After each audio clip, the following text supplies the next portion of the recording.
kita ambil sikap yang lebih keras lah terhadap kontraktor kalau agak sambil lewa dan lambat, untuk pastikan projek itu dilaksanakan mengikut jadual. Jadi ada di peringkat kementerian itu bulanan pantau cara teliti dan terus ambil tindakan. Kemudian yang diuruskan di peringkat negeri, baik Sabah ke Sarawak ke Perlis ke Kelantan, supaya projek itu dijalankan mengikut jadual. Kadang-kadang saudara lebih mengerti apa yang diperlukan di bawah daripada perancangan di atas.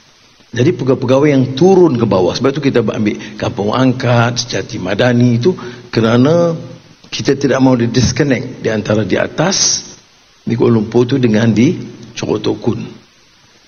Ya.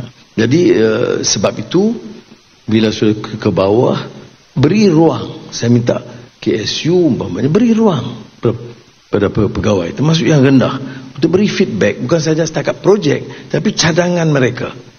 Kadang-kadang kita kata buat sekolah, projek lulus, tapi bila diturun ke bawah, dia tengok jalan tu teruk, itu tak masuk dalam projek. Jadi beri ruang kepada pegawai daripada rendah itu untuk submit pandangan mereka, bukan semestinya dalam proses dan prosedur yang sedia ada. Dan kita beri pertimbangan, ya. Dengan cara yang sedemikian kita bekerja sebagai satu pasukan, dan saya percaya